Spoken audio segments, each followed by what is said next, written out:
ആരോഗ്യമേഖലയിലെ പുഴുക്കുത്തിനെക്കുറിച്ച് തുറന്നു പറഞ്ഞ ഡോക്ടർ ഹാരിസിനെ കുടുക്കാൻ ശ്രമമോ?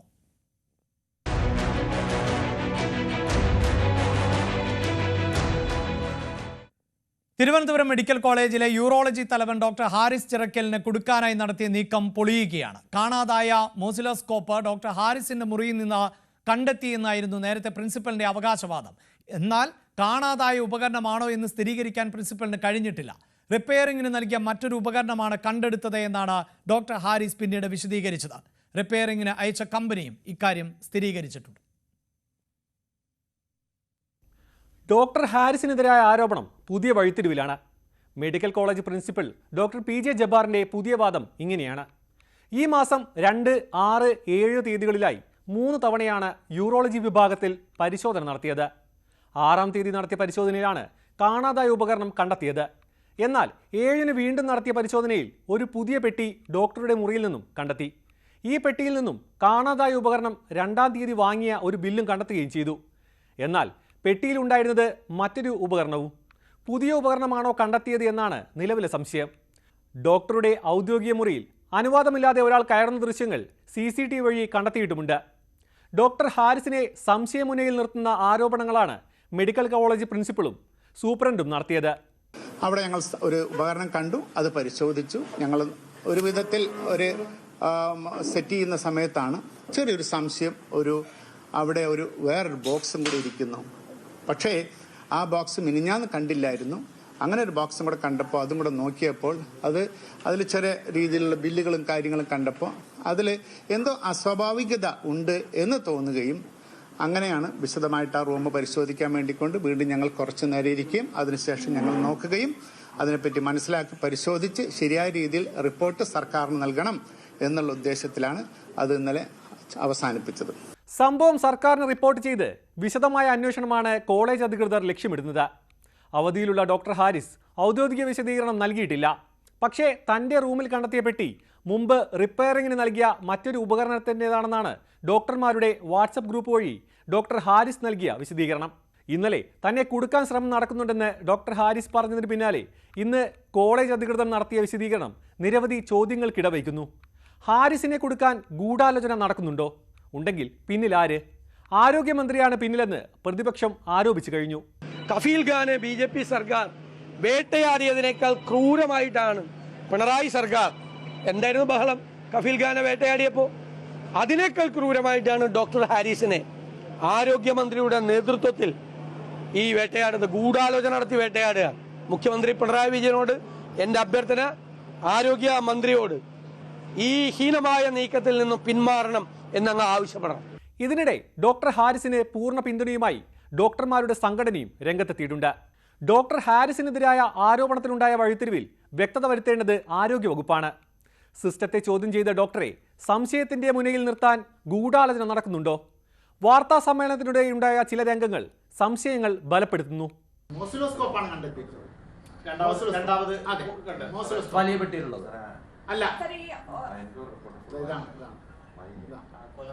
ഇനി ഇക്കാര്യത്തിൽ നടപടിയെടുക്കേണ്ടത് സർക്കാരാണ്.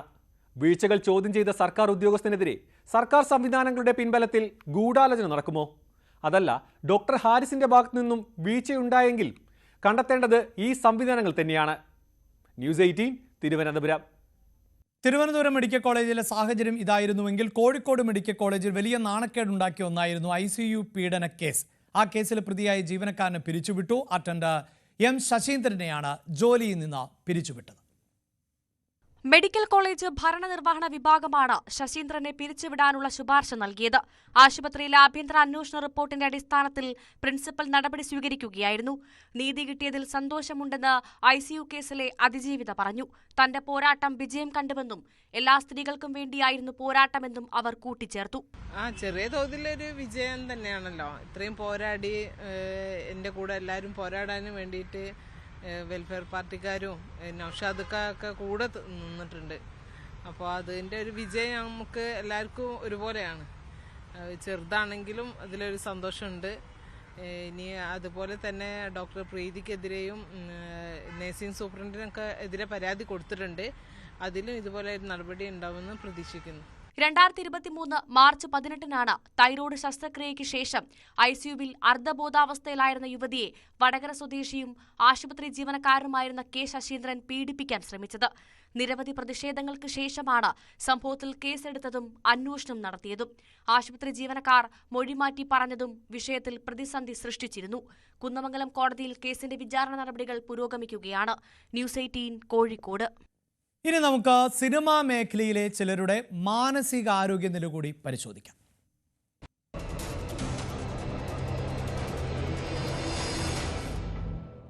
ന്യൂസ് 18 കേരള ചാനലിനും മാധ്യമപ്രവർത്തകയ്ക്കും എതിരെ അസഭ്യവർഷവുമായി നടൻ Vinayakan. News 18 deputy news editor Aparna കുറുപ്പിനെയും ചാനൽ മേധാവികളെയുമാണ് സഭ്യതയ്ക്ക് നിരക്കാത്ത ഭാഷയിൽ വിനായകൻ വിമർശിച്ചത്. വിനായകനെതിരെ കേരള പത്രപ്രവർത്തക യൂണിയൻ ഉൾപ്പെടെ DGPക്ക് പരാതി നൽകിയിട്ടുണ്ട്. കഴിഞ്ഞ ദിവസം അടൂർ ഗോപാലകൃഷ്ണനെയും യേശുദാസിനെയും കുറിച്ച് മോശമായി പറഞ്ഞ വിനായകന്റെ ഫേസ്ബുക്ക് പോസ്റ്റിനെ കുറിച്ച് അപർണ കുറുപ്പ് ഒരു വീഡിയോ ചെയ്തിരുന്നു. ഇതിന് പിന്നാലെ അപർണ കുറുപ്പിന്റെ ചിത്രം പങ്കുവെച്ച വിനായകൻ ഉച്ചയ്ക്ക് 12 മണിക്ക് മുൻപ് ഡെപ്യൂട്ടി ന്യൂസ് എഡിറ്റർ അപർണ കുറുപ്പിനെയും ന്യൂസ് 18 ചാനൽ മേധാവികൾക്കും മറുപടി നൽകുമെന്നും പറഞ്ഞിരുന്നു. കൃത്യം 11:39 തന്നെ സോറി എന്ന് മാത്രം വിനായകൻ ഫേസ്ബുക്കിൽ എഴുതി. അത് സിനിമാ കോൺക്ലേവിലുണ്ടായ വിവാദങ്ങളിൽ അടൂർ ഗോപാലകൃഷ്ണനെയും യേശുദാസിനെയും ഒക്കെ വിനായകൻ വിമർശിച്ചിരുന്നു. ഇത് വാർത്തയായതിന് പിന്നാലെ ഒറ്റവാക്കിൽ മാപ്പ് എന്നെഴുതി ഫേസ്ബുക്കിൽ പങ്കുവെച്ചതായിരിക്കുമെന്നാണ് നിഗമനം. വൈകാതെ തന്നെ അധിക്ഷേപ പോസ്റ്റും പ്രത്യക്ഷപ്പെട്ടു. ഭീഷണി എന്ന വാക്കിന്റെ അർത്ഥം അറിയാത്ത ചാനൽ എന്ന് പറഞ്ഞു തുടങ്ങുന്ന പോസ്റ്റിൽ പുലഭ്യം എങ്ങനെ അസഭ്യമാകുമെന്നാണ് വിനായകന്റെ പ്രധാന ചോദ്യം. അപർണ കുറുപ്പിന്റെ പേര് എടുത്തു പറഞ്ഞുകൊണ്ടാണ് വിനായകൻ ഈ ഫേസ്ബുക്ക് പോസ്റ്റ് ഇടുകയും ചെയ്തത്. അപർണ കുറുപ്പിനെയും മാധ്യമപ്രവർത്തകരെയും ഒന്നാകെ അവഹേളിച്ച വിനായകനെതിരെ കേരള പത്രപ്രവർത്തക യൂണിയൻ DGPക്ക് പരാതി നൽകുകയും ചെയ്തിട്ടുണ്ട്. എന്തായാലും വിനായകന്റെ അധിക്ഷേപ പോസ്റ്റിനെ വിമർശിച്ചുകൊണ്ട് ഒട്ടേറെ പേരാണ് രംഗത്തെത്തിയിരിക്കുന്നത്. യെസ്, ഇതാണ് സാഹചര്യമെങ്കിൽ തീർച്ചയായും അപർണ കുറുപ്പിനെ അവഹേളിച്ചുകൊണ്ട് ഇങ്ങനെയൊരു FB പോസ്റ്റ് ഇട്ടു എന്നതുകൊണ്ടൊന്നും ഞങ്ങൾ ഈ മാധ്യമപ്രവർത്തന രംഗത്ത് നിന്ന് പിന്മാറാൻ ഉദ്ദേശിക്കുന്നില്ല. ഇത്തരം അസഭ്യവർഷം തുടരുകയാണ് എങ്കിൽ അക്കാര്യം കൃത്യമായി റിപ്പോർട്ട് ചെയ്യുക തന്നെ ചെയ്യും. എന്തായാലും അപർണ ഇട്ട ഒരു വീഡിയോയായിരുന്നു ഈ വിനായകനെ ചൊടിപ്പിച്ചത്. അതിന് അപർണയ്ക്ക് തുടർന്നും പറയാനുണ്ട്. എന്താണ് അപർണയ്ക്ക് പറയാനുള്ളത് എന്നുകൂടി കേൾക്കാം.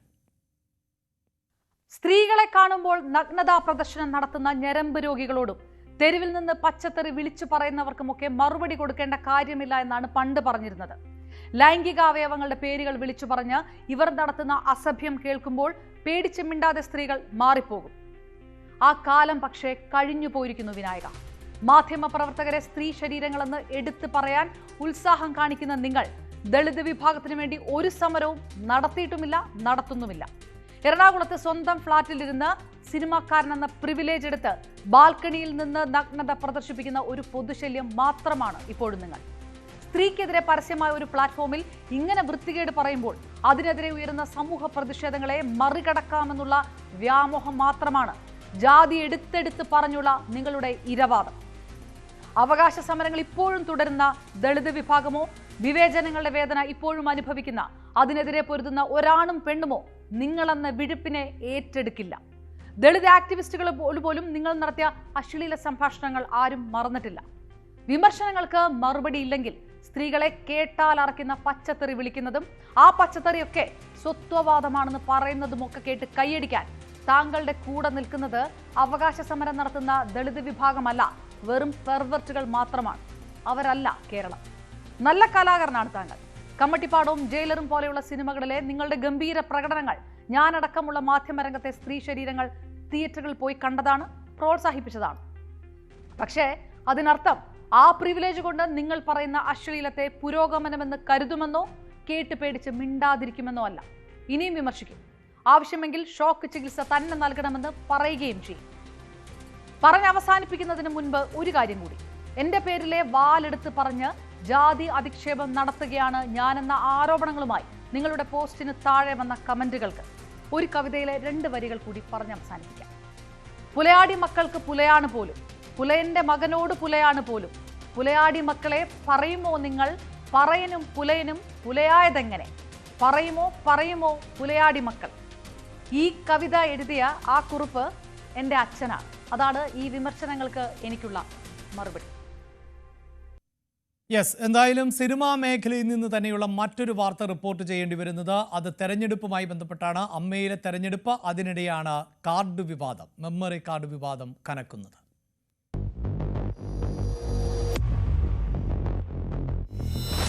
മെമ്മറി കാർഡ് വിവാദത്തിൽ DGPക്ക് പരാതി നൽകിയിരിക്കുകയാണ് നടി കുക്കു പരമേശ്വരൻ. തെരഞ്ഞെടുപ്പിൽ മത്സരിക്കുമെന്ന തന്നെ തേജോവധം ചെയ്യാനാണ് ശ്രമമെന്നും കടുത്ത സൈബർ ആക്രമണം നേരിടുന്നു എന്നും പരാതിയിൽ പറയുന്നുണ്ട്. അതേസമയം മെമ്മറി കാർഡ് എവിടെയെന്ന ചോദ്യത്തിന് കുക്കു പരമേശ്വരൻ മറുപടി നൽകണമെന്നാവശ്യപ്പെട്ട് താരസംഘടനയായ അമ്മയ്ക്ക് പരാതി നൽകാൻ ഒരുങ്ങുകയാണ് ചില വനിതാ താരങ്ങൾ.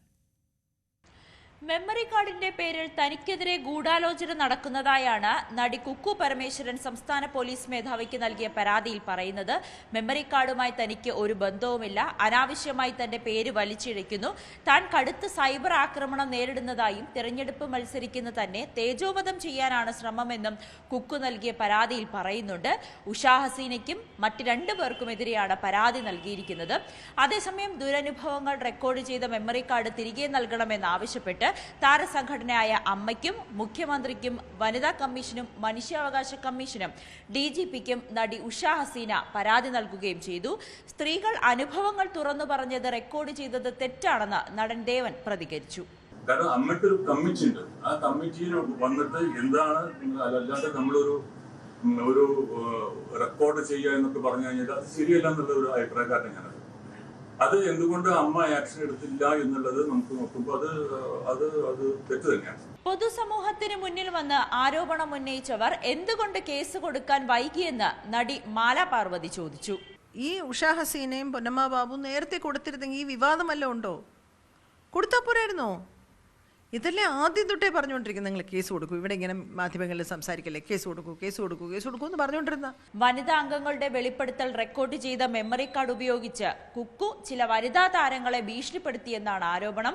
അമ്മയുടെ ജനറൽ സെക്രട്ടറി സ്ഥാനത്തേക്ക് കുക്കു പരമേശ്വരൻ മത്സരിക്കുന്നതിന് പിന്നാലെയാണ് വിവാദങ്ങൾ ആളിക്കത്തുന്നത്.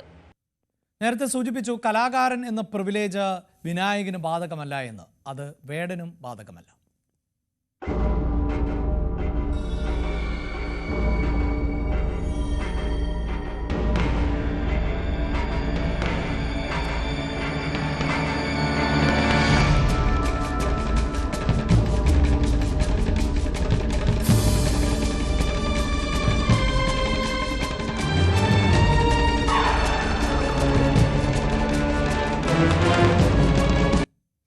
ബലാത്സംഗ കേസിൽ പ്രതിയായ റാപ്പർ വേടനെ തേടി പോലീസ് സംസ്ഥാനത്തിന് പുറത്തേക്ക് നീങ്ങുകയാണ്. മുൻകൂർ ജാമ്യം പരിഗണിക്കും മുമ്പ് അറസ്റ്റ് ചെയ്യാനാണ് നീക്കം.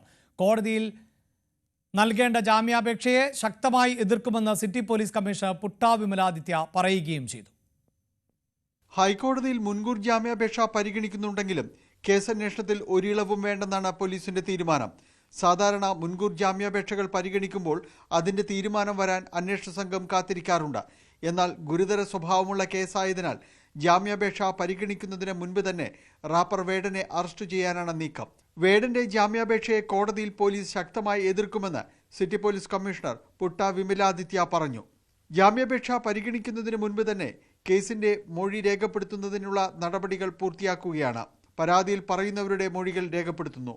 വിവാഹ വാഗ്ദാനം നൽകി മാനഭംഗപ്പെടുത്തിയെന്ന ഡോക്ടറായ യുവതിയുടെ പരാതിയിൽ തൃക്കാക്കര പോലീസ് രജിസ്റ്റർ ചെയ്ത കേസിലാണ് നടപടികൾ. ഉഭയസമ്മതപ്രകാരമുള്ള ബന്ധമായിരുന്നുവെന്നും ഇപ്പോൾ തെറ്റായ ആരോപണം ഉന്നയിക്കുകയാണെന്നുമാണ് വേടന്റെ വാദം. തന്നെ അപകീർത്തിപ്പെടുത്താൻ ഒരു സംഘം ആളുകൾ നടത്തുന്ന സംഘടിത ശ്രമത്തിന്റെ ഭാഗമാണ് പരാതിയെന്ന് വേടന്റെ ഹർജിയിൽ പറയുന്നു. പീഡന പരാതി നൽകുമെന്ന ഭീഷണി സന്ദേശങ്ങൾ കഴിഞ്ഞ ദിവസങ്ങളിൽ തനിക്കും മാനേജർക്കും ഫോണിൽ ലഭിക്കുന്നുണ്ടായിരുന്നു. വിവാഹ വാഗ്ദാനം നൽകി പീഡിപ്പിച്ചെന്ന കേസ് മാനഭംഗത്തിന്റെ പരിധിയിൽ വരില്ലെന്ന് സുപ്രീം കോടതി തന്നെ വ്യക്തമാക്കിയതാണ്. അന്വേഷണവുമായി സഹകരിക്കാൻ തയ്യാറാണ്. കസ്റ്റഡിയിൽ ചോദ്യം ചെയ്യേണ്ട ആവശ്യമില്ലെന്നും അതിനാൽ മുൻകൂർ ജാമ്യം അനുവദിക്കണമെന്നുമാണ് വേടന്റെ ഹർജിയിലെ പ്രധാന വാദങ്ങൾ. ഹർജിയിൽ സർക്കാരിന്റെ വിശദീകരണം തേടിയ കോടതി 18-നാണ് കേസ് പരിഗണിക്കുന്നത്. ന്യൂസ് 18 കൊച്ചി. ഡൊണാൾഡ് ട്രംപ് ഇന്ത്യക്കെതിരായ അധിക തീരുവയുമായി മുന്നോട്ട് തന്നെ പോവുകയാണ്. ആ വാർത്തയിലേക്ക് വരാം ഇടവേളയ്ക്ക് ശേഷം.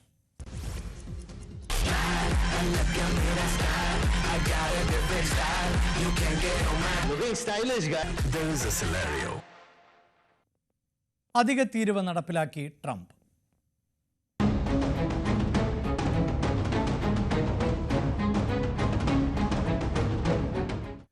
ഇന്ത്യക്കെതിരായി തീരുവ വിഷയത്തിൽ നിലപാട് കടുപ്പിച്ച അമേരിക്കൻ പ്രസിഡന്റ് ഡൊണാൾഡ് ട്രംപ് തീരുവ തർക്കത്തിൽ തീരുമാനമാകും വരെ ഇന്ത്യയുമായി തുടർ വ്യാപാര ചർച്ചകളില്ല എന്നാണ് ട്രംപ് വ്യക്തമാക്കിയിട്ടുള്ളത്. അതിനിടെ ആഗോളതലത്തിൽ സമ്പൂർണ്ണ വ്യാപാര യുദ്ധത്തിന് നാന്ദി കുറിച്ചുകൊണ്ട് ഇന്ത്യ ഉൾപ്പെടെ 60-ലേറെ രാജ്യങ്ങൾക്കുള്ള US പ്രസിഡന്റ് ഡൊണാൾഡ് ട്രംപിന്റെ പകരച്ചുങ്കം ഇന്നലെ അർദ്ധരാത്രി മുതൽ പ്രാബല്യത്തിൽ വരികയും ചെയ്തു. തീരുവ വിഷയത്തിൽ പരമാധികാരം സംരക്ഷിച്ച് നിലപാട് സ്വീകരിക്കൂ എന്നാണ് ഇന്ത്യയുടെ നിലപാട്. To follow up on the India tariffs, do you expect increased trade negotiations, since you've announced the 50% tariff? No, not until we get it resolved. Trump ഈ നിലപാട് സ്വീകരിക്കുമ്പോഴും ഇന്ത്യ നിലപാടിൽ നിന്നും പിന്നോട്ടില്ല. കൂടുതൽ റഷ്യയുമായി സഹകരിക്കുകയും കൂടുതൽ ചർച്ചകളുമായി മുന്നോട്ട് പോവുകയും ചെയ്യുകയാണ്. അതേസമയം ഈ തരത്തിൽ സർക്കാർ മുന്നോട്ട് പോകുമ്പോൾ കേന്ദ്ര സർക്കാരിനെയും തെരഞ്ഞെടുപ്പ് കമ്മീഷനെയും ഒക്കെ പ്രതിസന്ധിയിലാക്കുന്ന പരാമർശങ്ങൾ തുടരുകയാണ് രാഹുൽ ഗാന്ധി. ഇനി പഞ്ച് ഡയലോഗിൽ രാഹുലിന്റെ വാക്കുകളിലേക്കാണ്.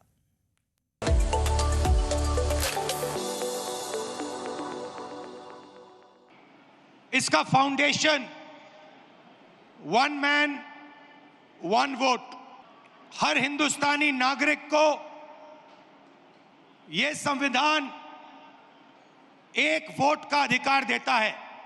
पिछले चुनाव में बीजेपी ने कहा, मोदी जी ने, इनके नेताओं ने इस पर आक्रमण किया. हिंदुस्तान की संस्थाओं को खत्म करके इस पर आक्रमण किया. पिछले चुनाव में हमारे सामने एक सवाल उठा. लोकसभा का चुनाव हुआ, उसके बाद महाराष्ट्र का चुनाव होता है. लोकसभा में हमारा गठबंधन महाराष्ट्र के चुनाव को जीतता है. 4 महीने बाद बीजेपी महाराष्ट्र में विधानसभा जीतती है. आश्चर्यजनक नतीजा था कि 1 करोड़ नए वोटरों ने वोट किया विधानसभा में. 1 करोड़ नए लोग जिन्होंने लोकसभा में अपना वोट नहीं डाला था, जादू से ये विधानसभा में वोट डालने निकल आए. और जहां भी ये नए वोटर आए, वहां पर बीजेपी चुनाव जीती.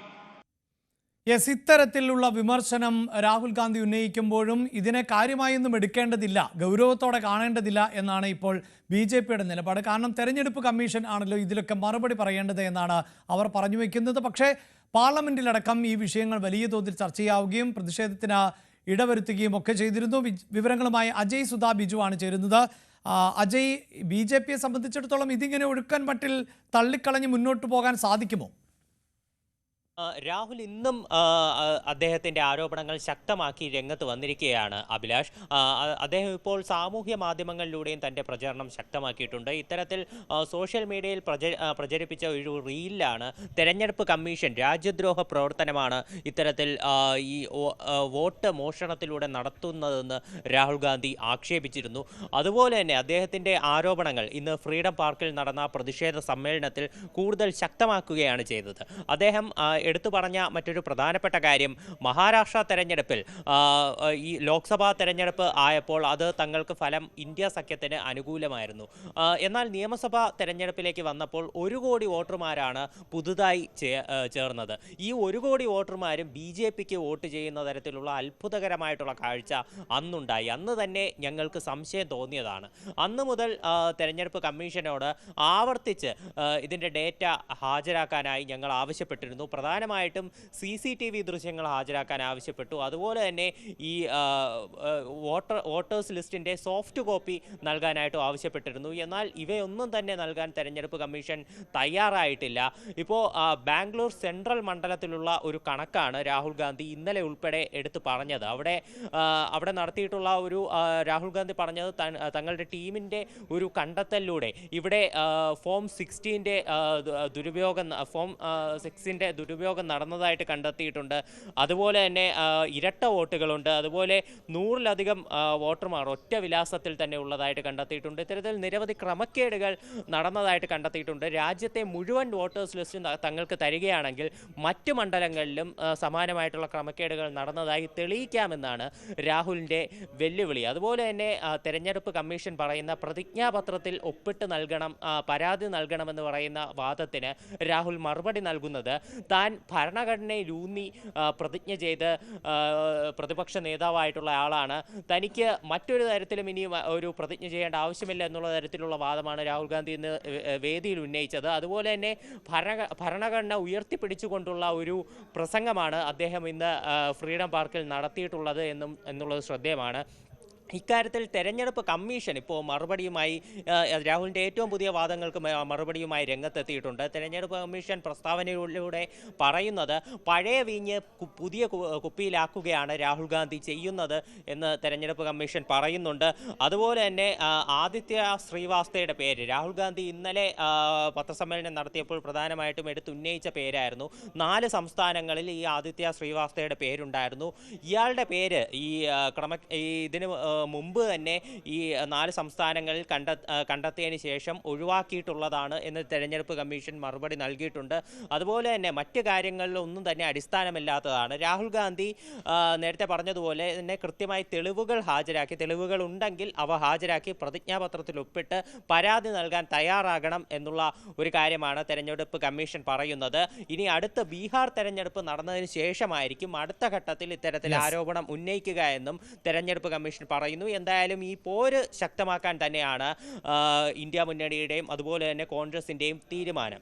ഇതിൽ ഈ ഒഫീഷ്യലി ഇതിൽ രേഖകൾ നൽകിക്കൊണ്ട് ഇക്കാര്യങ്ങൾ തെളിയിക്കുമോ, ചട്ടപ്രകാരം പരാതി നൽകി തെളിയിക്കാൻ കൂടി രാഹുൽ തയ്യാറാകുമോ എന്നതും പ്രധാനപ്പെട്ടതാണ്. എന്തായാലും രാഹുൽ അങ്ങനെ കേന്ദ്രത്തിൽ BJPക്കെതിരെ കടുത്ത നിലപാടുമായി മുന്നോട്ട് പോകുമ്പോൾ കേരളത്തിന്റെ കാര്യത്തിൽ KPCCയിൽ പുനഃസംഘടന നാളെ എന്ന നിലയിൽ നീളുകയാണ്.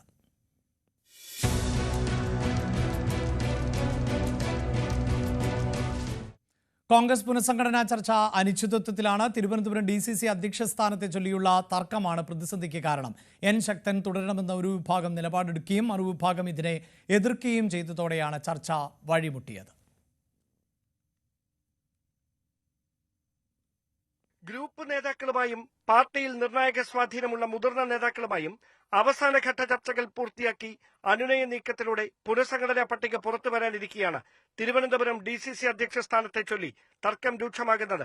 പ്രവർത്തക സമിതി അംഗം ശശി തരൂർ, UDF കൺവീനർ അടൂർ പ്രകാശ് തുടങ്ങിയവരാണ് അധ്യക്ഷ സ്ഥാനത്ത് ശക്തൻ തന്നെ തുടരട്ടെ എന്ന നിർദ്ദേശം മുന്നോട്ട് വെച്ചത്.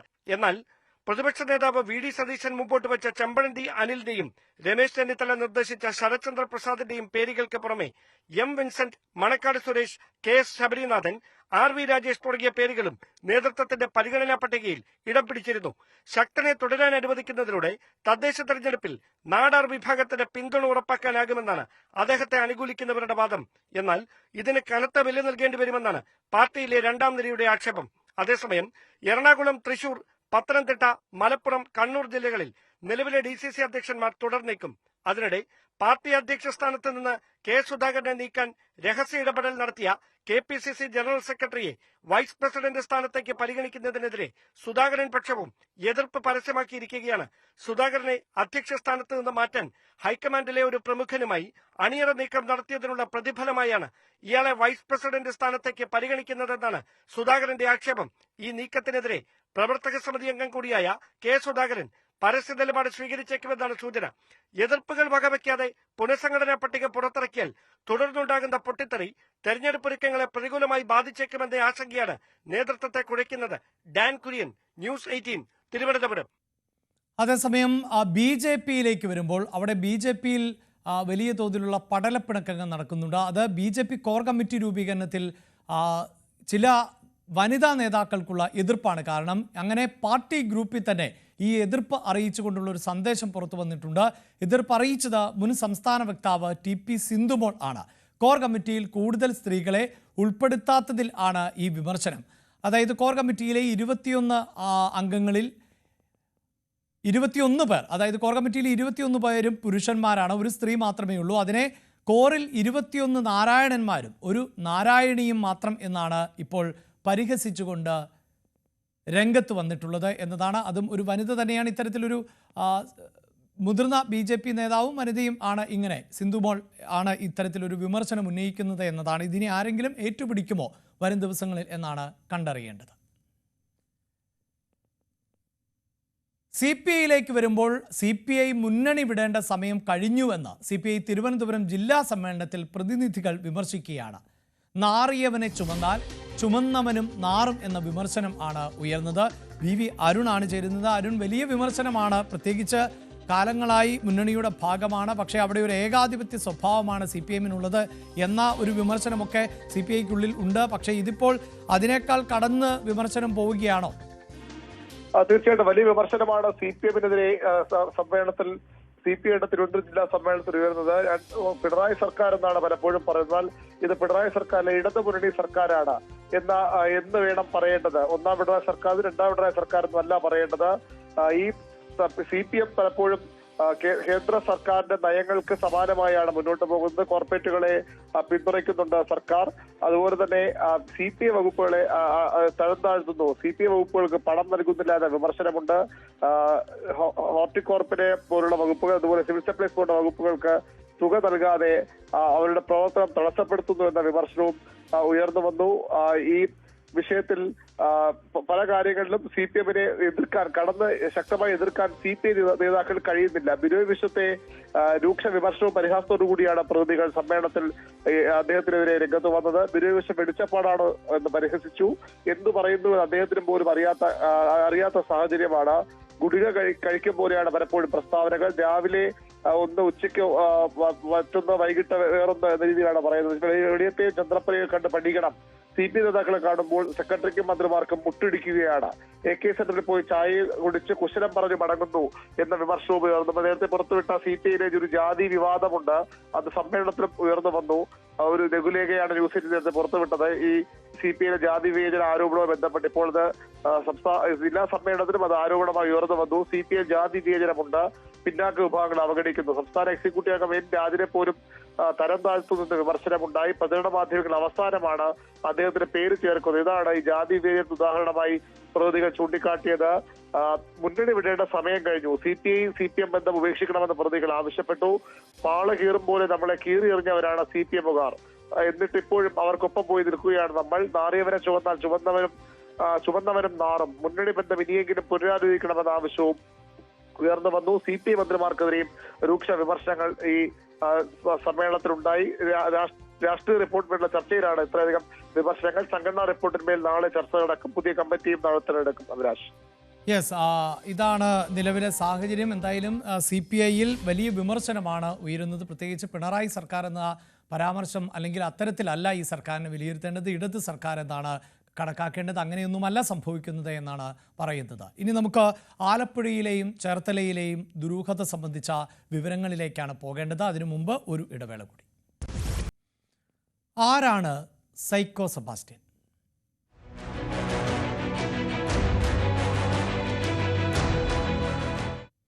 കോട്ടയം ഏറ്റുമാനൂരിലെ ജൈനമ തിരോധാന കേസിൽ അന്വേഷണ സംഘത്തിന് ലഭിച്ചത് ഞെട്ടിക്കുന്ന വിവരങ്ങളാണ്. ആ വിവരങ്ങൾ എന്തൊക്കെ എന്നാണ് ഞങ്ങളുടെ പ്രതിനിധി ശ്രീജിത്ത് പറയുന്നത്. സെബാസ്റ്റ്യൻ എന്ന കൊലയാളിക്ക് പിന്നാലെ ക്രൈംബ്രാഞ്ച് സംഘം നടത്തിയ അന്വേഷണത്തിലാണ് ഞെട്ടിക്കുന്ന വിവരങ്ങൾ. സെബാസ്റ്റ്യന്റെ രീതികൾ, സ്വഭാവ സവിശേഷതകൾ, എങ്ങനെയൊക്കെയാണ് കാര്യങ്ങളെ കൈകാര്യം ചെയ്യുന്നതെന്ന അടക്കമുള്ള വിഷയങ്ങളിൽ ഞെട്ടിക്കുന്ന വിവരങ്ങൾ അന്വേഷണ സംഘത്തിന് ലഭിച്ചത്. 2012 ശേഷം സെബാസ്റ്റ്യൻ ബാങ്ക് ഇടപാടുകൾ നടത്തിയിട്ടില്ല എന്നുള്ളതാണ് ഇതിൽ വളരെ പ്രധാനപ്പെട്ടത്.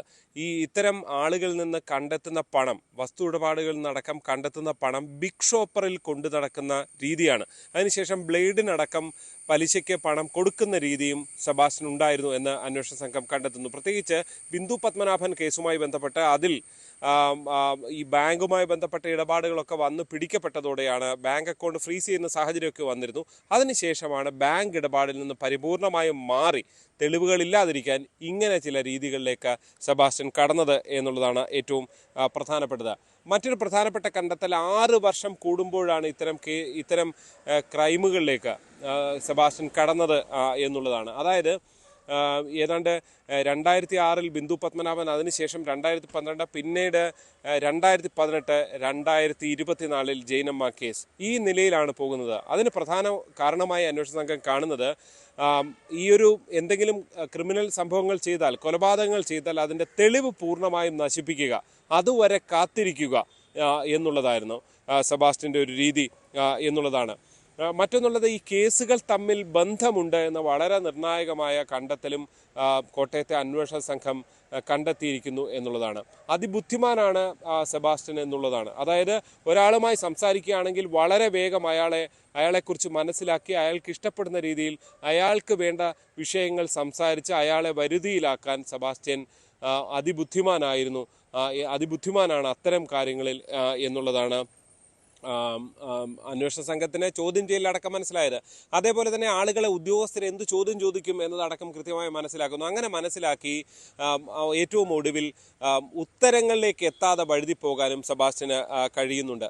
മകനെ ഓർത്ത് മാത്രമാണ് പലപ്പോഴും സെബാസ്റ്റ്യൻ വിഷമിക്കുന്നത്. ഏതാണ്ട് 58ാമത്തെ വയസ്സിലാണ് സെബാസ്റ്റ്യന് മകനുണ്ടാകുന്നത്. ഇപ്പോൾ 10 വയസ്സുണ്ട്. ഈ കുട്ടിയെ ഏറെക്കാലത്തിന് ശേഷം, കല്യാണത്തിന് കുറേ കാലം ശേഷമാണ് കുട്ടി ഉണ്ടാകുന്നത്.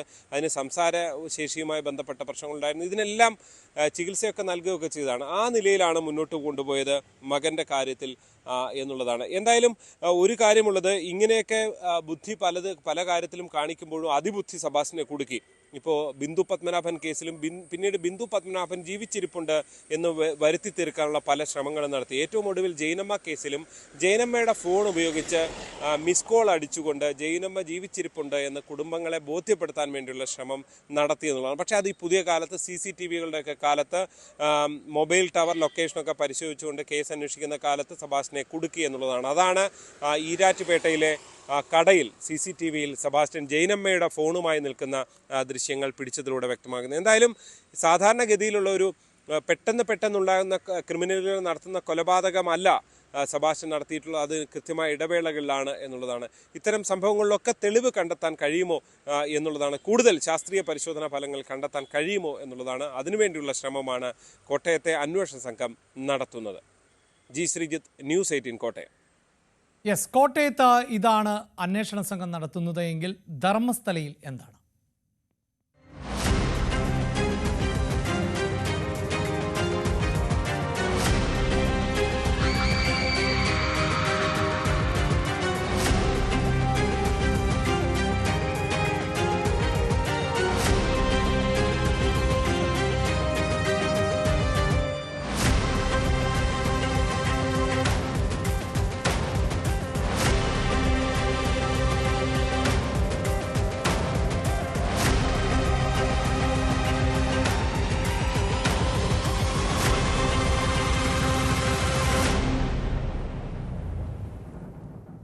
ധർമ്മസ്ഥലയിൽ ഇന്ന് SIT-യുടേത് അപ്രതീക്ഷിതമായ നീക്കമായിരുന്നു. കല്ലേരി പെട്രോൾ പമ്പിന് സമീപം ബോളൂർ വനമേഖലയിലായിരുന്നു ആ തെരച്ചിൽ. വിശദാംശങ്ങൾ ഞങ്ങളുടെ പ്രതിനിധി KV ബൈജു നൽകും. കീലേരി വനമേഖലയോട് ചേർന്ന ബേളൂരിലാണ് ഇന്നത്തെ തെരച്ചിലുണ്ടായത്. ഒരു സർപ്രൈസ് സ്പോട്ടിലായിരുന്നു SIT-യുടെ പരിശോധന. നേരത്തെ നിശ്ചയിച്ചത് 13ാം പോയിന്റിൽ പരിശോധന നടത്തുമെന്നായിരുന്നു. പക്ഷേ ഇന്ന് SIT സംഘം നേരെ പോയത് ഈ വനമേഖലയായിരുന്നു. ശുചീകരണ തൊഴിലാളിയും കൊണ്ട് ഉച്ചയ്ക്ക് 1:30 കൂടിയാണ് ഈ സ്ഥലത്തേക്ക് സംഘം എത്തുന്നത്. വനപാലകരുണ്ടായിരുന്നു. അത്തരത്തിൽ വലിയ സംഘം ഉദ്യോഗസ്ഥരുമൊത്ത് ഈ വനമേഖലയിൽ പരിശോധന നടത്തുകയായിരുന്നു. എന്തായാലും 4 മണിക്കൂർ നീണ്ട പരിശോധനയിൽ എന്തൊക്കെ വസ്തുക്കൾ ഇവിടെ നിന്ന് ലഭിച്ചു എന്ന കാര്യത്തിൽ SIT ഔദ്യോഗികമായി ഒന്നും പുറത്തുവിട്ടിട്ടില്ല. ഒരു 6 മണിയോടുകൂടിയാണ് സംഘം തിരിച്ചു വന്നത്. പക്ഷേ ഈ മേഖലയിൽ നേരത്തെ തന്നെ ഈ ശുചീകരണ തൊഴിലാളി തെളിവിനായി ഒരു തലയോട്ടി എടുത്തത് ഈ ഭാഗത്തു നിന്നാണ് ഒരു സൂചനയുണ്ട്. അതുകൊണ്ടാണ് ഈ മേഖലയിൽ ഒരു പരിശോധന നടത്തിയത്. ഈ 13ാം പോയിന്റ് എന്ന് പറയുന്നത് നേത്രാവതി പുഴയോട് ചേർന്ന് കിടക്കുന്ന സ്നാനഘട്ടിക്ക് സമീപമുള്ള പോയിന്റാണ്. ഒരുപാട് മൃതദേഹങ്ങൾ ഇവിടെ കുഴിച്ചിട്ടുണ്ടെന്ന് സാക്ഷി വെളിപ്പെടുത്തിയ ഒരു സ്ഥലം കൂടിയാണിത്. പക്ഷേ ഇവിടെ കഴിഞ്ഞ 2 ദിവസമായി ഇവിടെ പരിശോധന നടത്തുമെന്ന് അറിയിച്ചെങ്കിലും ഇവിടെ ഒരുക്കങ്ങൾ ഉണ്ടായെങ്കിലും പരിശോധന നടത്തിയില്ല. ഗ്രൗണ്ട് പെനട്രേറ്റിംഗ് റഡാർ സംവിധാനം ഇവിടെ എത്തിച്ച് വിശദമായി പരിശോധന നടത്തിയതിന് ശേഷം കുഴിച്ച് പരിശോധന നടത്തിയാൽ മതി എന്ന ഒരു തീരുമാനത്തിലേക്കാണ് ഇപ്പോൾ ഇവിടെ എത്തിയിട്ടുള്ള SIT എത്തിയിട്ടുള്ളത്. അത് ബംഗളൂരിൽ നിന്നാണ് ഇത്തരത്തിൽ ഒരു ഉപകരണം എത്തിക്കേണ്ടത്. ഒരു പക്ഷേ നാളെയോ മറ്റന്നാളോ ഈ സംവിധാനം എത്തിച്ച് ഇവിടെ വിശദമായൊരു പരിശോധന നടത്തിയേക്കാം. എന്തായാലും വനമേഖലയോട് ചേർന്ന് കിടക്കുന്ന പല സ്ഥലങ്ങളിലും ഇത്തരത്തിൽ നിരവധി മൃതദേഹങ്ങൾ കുഴിച്ചിട്ടുണ്ടെന്നാണ് സാക്ഷി വെളിപ്പെടുത്തിയിരിക്കുന്നത്. അതിലൊരിടമാണ് ഇന്ന് പരിശോധന നടത്തിയത്. ഇത്തരത്തിൽ നിരവധി സർപ്രൈസ് സ്പോട്ടുകളുണ്ട്. നേരത്തെ മാർക്ക് ചെയ്യാത്ത ഒരുപാട് സ്പോട്ടുകളുണ്ട്. അത്തരം ഇടങ്ങൾ കേന്ദ്രീകരിച്ച് പരിശോധന നടത്താനാണ് ഇപ്പോൾ SIT തീരുമാനിച്ചിരിക്കുന്നത്. ഏതായാലും ഒരുപാട് തെളിവുകൾ SITക്ക് ലഭിച്ചിട്ടുണ്ട്. പക്ഷേ ഇതൊന്നും പുറത്തുവിടാൻ SIT ഇതുവരെ തയ്യാറായിട്ടില്ല. ഈ പരിശോധനയുടെ വിശദാംശങ്ങൾ കൃത്യമായി മുഖ്യമന്ത്രി സിദ്ധരാമയ്യക്ക് ഇപ്പോൾ റിപ്പോർട്ടായി കൈമാറിയതായും ഒരു വിവരമുണ്ട്. വൈകാതെ തന്നെ ഈ വിവരങ്ങളെല്ലാം കോടതിയിൽ സമർപ്പിക്കാനാണ് SITയുടെ തീരുമാനം. എന്തായാലും നാളത്തെ പരിശോധനയും വളരെ നിർണായകമാണ്. ഇനി 13-ലെ പരിശോധന നാളെ ഇത്തരത്തിൽ ഗ്രൗണ്ട് പെനട്രേറ്റിംഗ് റഡാർ സംവിധാനം എത്തിച്ച് നടത്തുമോ, അത് ഏതായാലും നാളെ മാത്രമേ ഈ കാര്യത്തിൽ ഒരു വിവരങ്ങൾ ലഭിക്കൂ. SITയുടെ തീരുമാനങ്ങളൊന്നും മുൻകൂട്ടി അറിയിക്കാത്തതാണ്. 10 മണിയോടുകൂടി തന്നെ ശുചീകരണ തൊഴിലാളി ബെൽത്തങ്ങാടിയിലെ SIT ഓഫീസിലെത്തുകയും കൂടിയാലോചന നടത്തുകയും അഭിഭാഷകർക്കൊപ്പം ഇരുന്ന് ഒരു തീരുമാനത്തിലെത്തുകയും പിന്നീട് പരിശോധന നടത്തുന്ന ഒരു രീതിയുമാണ് കണ്ടത്. ഇനി നാളെ ഏത് സ്ഥലങ്ങളിൽ പരിശോധന നടത്തും, പുതിയ സർപ്രൈസ് സ്പോട്ടുകളുണ്ടോ, അത്തരം മേഖലകൾ കേന്ദ്രീകരിച്ചായിരിക്കുമോ പരിശോധന, അതെല്ലാം ഇനി നാളെ മാത്രമേ അറിയാൻ സാധിക്കൂ. എന്തായാലും മറ്റൊരു പ്രധാനപ്പെട്ട കാര്യം, മാധ്യമ പ്രവർത്തകരെ മർദ്ദിച്ച സംഭവത്തിൽ ഒരാൾ അറസ്റ്റിലായിരിക്കുന്നു. ധർമ്മസ്ഥലയിലെ സോമനാഥ എന്ന് പറയുന്ന ഈ D ഗ്യാങ്ങിൽപ്പെട്ട ഒരാളാണ് അറസ്റ്റിലായിരിക്കുന്നത്. ഈ കേസിൽ കണ്ടാൽ അറിയാവുന്ന 150ഓളം പേർക്കെതിരെ പോലീസ് കേസെടുത്തിട്ടുണ്ട്. ഒപ്പം 7 FIRകളും രജിസ്റ്റർ ചെയ്തിട്ടുണ്ട്. ഈ പ്രതികളെല്ലാം തന്നെ ഉടൻ പിടിയിലാകുമെന്നാണ് ധർമ്മസ്ഥല പോലീസ് വ്യക്തമാക്കുന്നത്. ഇതിനിടയിൽ തന്നെ കൂടുതൽ സാക്ഷികൾ രംഗത്ത് വരുന്നൊരു സാഹചര്യവും ഇന്ന് കണ്ടു. 2 പുതിയ സാക്ഷികൾ ധർമ്മസ്ഥല പോലീസിലെത്തി ഇത്തരത്തിൽ കുഴിച്ചു മൂടുന്നത്, അതായത് ഈ ശുചീകരണ തൊഴിലാളി മൃതദേഹങ്ങൾ സംസ്കരിക്കുന്നത് കണ്ടു എന്ന വെളിപ്പെടുത്തലുമായി രംഗത്ത് വരുന്ന സാഹചര്യം ഇന്നും ഉണ്ടായി. കൂടുതൽ പേർ തെളിവുമായി രംഗത്ത് വരുന്നത് ഈ കേസിന് SITക്ക് കൂടുതൽ ബലപ്പെടും. അതുകൊണ്ട് തന്നെ അത്തരം കാര്യങ്ങൾ ഈ സാക്ഷികളുടെ പേരോ മറ്റു വിവരങ്ങളോ പുറത്തുവിട്ടിട്ടില്ല. ഐഡന്റിറ്റി പുറത്തുവിടാതെയാണ് ഇവർക്ക് ഈ തെളിവുകൾ ഇവർ കൈമാറിയിരിക്കുന്നത്. ആ ഒരു തെളിവുകളുടെ അടിസ്ഥാനത്തിലുള്ള ഒരു പരിശോധനയും SITയുടെ ഭാഗത്തു നിന്നുണ്ടാവും. കൂടുതൽ തെളിവുകൾ SIT ശേഖരിച്ചു എന്നാണ് നമുക്ക് മനസ്സിലാക്കാൻ സാധിക്കുന്നത്. അതായത് പോയിന്റ് 6-ൽ നിന്നും ഒരു തലയോട്ടി, ഒരു പൂർണ്ണ അസ്ഥികൂടം, മനുഷ്യൻ്റെ അസ്ഥികൂടം ലഭിച്ചിട്ടുണ്ട്. ഏറ്റവും പ്രധാനമായും 11A എന്ന് മാർക്ക് ചെയ്തിട്ടുള്ള സ്ഥലത്ത് നിന്നും ഒരു പൂർണ്ണ മനുഷ്യൻ്റെ അസ്ഥികൂടം, ഒപ്പം ഒരു തലയോട്ടിയും 60ഓളം അസ്ഥികളും ലഭിച്ചിട്ടുണ്ട്. ഇതിൻ്റെ ഫോറൻസിക് പരിശോധനാ ഫലം ഇനി വരാനുണ്ട്. എത്ര പേരുടെ മൃതദേഹാവശിഷ്ടങ്ങളാണ് ഈ ഒരു പോയിന്റിൽ നിന്ന് ലഭിച്ചത്, അത്തരം കാര്യങ്ങൾ അറിയാനുണ്ട്. അതേതായാലും ബംഗളൂരുവിലെ ലാബിലാണ് ഇത്തരത്തിൽ പരിശോധന നടത്തുന്നത്. ആ പരിശോധനാ ഫലം പുറത്തു വന്നാൽ മാത്രമേ ഇത് സംബന്ധിച്ച വിവരങ്ങൾ പുറത്തു വരൂ. അത് വൈകാതെ തന്നെ എത്തുമെന്നാണ് അറിയാൻ സാധിക്കുന്നത്. ഒപ്പം ഇതുവരെ ഈ SITയുടെ അന്വേഷണ പുരോഗതി അത് സംബന്ധിച്ച ഒരു വിശദമായ വാർത്താ സമ്മേളനം ഉടൻ ഉണ്ടായേക്കും. ഒരുപക്ഷെ ബംഗളൂരുവിൽ DGP ആയിരിക്കും ഇത്തരം കാര്യങ്ങൾ വിശദമാക്കുക. ഏതായാലും നിലവിൽ SIT ഇതുവരെ ലഭിച്ച തെളിവുകൾ ഒന്നും തന്നെ പുറത്തുവിട്ടിട്ടില്ല. ഔദ്യോഗികമായി ഒരു കാര്യങ്ങളും SIT സ്ഥിരീകരിച്ചിട്ടില്ല. വരും ദിവസങ്ങളിൽ അത് സംബന്ധിച്ച തെളിവുകൾ ഉണ്ടാവും. അത്തരം തെളിവുകൾ പുറത്തുവിട്ടേക്കാം. ഈ ശുചീകരണ തൊഴിലാളി ചൂണ്ടിക്കാട്ടുന്ന മുഴുവൻ ഇടങ്ങളിലും പരിശോധന നടത്താൻ തന്നെയാണ് ഇപ്പോൾ തീരുമാനം. അത്തരത്തിലുള്ള ഒരു പരിശോധന തന്നെയാണ് നടക്കുന്നത്. ഒരു പക്ഷേ രാവിലെ ആയിരിക്കാം ഈ ശുചീകരണ തൊഴിലാളി ഇങ്ങനെ ഒരു ഇടം ഉണ്ടെന്ന് SITക്ക് അറിയിക്കുന്നത്. പിന്നീട് ആ മേഖല കേന്ദ്രീകരിച്ച് പരിശോധന നടത്തുന്നതാണ് കാണാൻ സാധിച്ചത്. സാധാരണ 11 മണിയോടുകൂടിയാണ് തെരച്ചിൽ നടത്തലെങ്കിലും ഇന്ന് 1:30 മാത്രമാണ് ഈ തെരച്ചിൽ നടത്തിയതും വളരെ വേഗത്തിൽ തന്നെ തെരച്ചിൽ പൂർത്തിയാക്കുന്ന ഒരു സാഹചര്യമാണ് ഉണ്ടായത്. എന്തൊക്കെ തെളിവുകൾ ഈ ഒരു മേഖലയിൽ നിന്ന് ലഭിച്ചു എന്ന കാര്യത്തിൽ ഒരു സ്ഥിരീകരണമില്ല. എന്തായാലും അത് വരും ദിവസങ്ങളിൽ മാത്രമേ നമുക്ക് അറിയാൻ സാധിക്കൂ. കൂടുതൽ ഇടങ്ങളിലേക്ക് SITയുടെ പരിശോധന മുന്നോട്ട് പോകുന്നു എന്നതിനെയാണ് ഈ കേസിനെ പ്രധാനമാക്കുന്നതും. ഇനി വരും ദിവസങ്ങളിലും അത്തരം ഇടങ്ങളിലായിരിക്കും SITയുടെ പരിശോധനയും നീളുക. ക്യാമറാമാൻ അഖിൽ ഓട്ടുപാറയ്ക്കൊപ്പം KB ബൈജു, ന്യൂസ് 18 ധർമ്മസ്ഥല. ഇതാണ് ധർമ്മസ്ഥലയിൽ ശുചീകരണ തൊഴിലാളി നടത്തിയ വെളിപ്പെടുത്തലിൻ്റെ അടിസ്ഥാനത്തിൽ ഇനിയിപ്പോൾ ശുചീകരണ തൊഴിലാളി മൃതദേഹങ്ങൾ കുഴിച്ചിട്ടു, അത് കണ്ടു എന്ന് പറയുന്ന ദൃക്സാക്ഷികളുടെയൊക്കെ അടിസ്ഥാനത്തിൽ മാത്രമേ ഇനി അന്വേഷണവും ഉദ്യോഗസ്ഥർക്ക് മുന്നോട്ട് പോകാൻ സാധിക്കുകയുള്ളൂ. അതുകൊണ്ട് അവിടെ എന്ത് നടന്നു എന്നുള്ളത് ഇതിൻ്റെയൊക്കെ അടിസ്ഥാനത്തിൽ പരിശോധിച്ച് കണ്ടെത്തണമെങ്കിൽ മറ്റ് ചിലയിടങ്ങളിൽ എന്ത് നടന്നു എന്നത് മുകളിൽ ഒരാളിരുന്ന് കാണുന്നുണ്ട്. ഇനി ആ സെഗ്മെൻറ്റിലേക്കാണ്.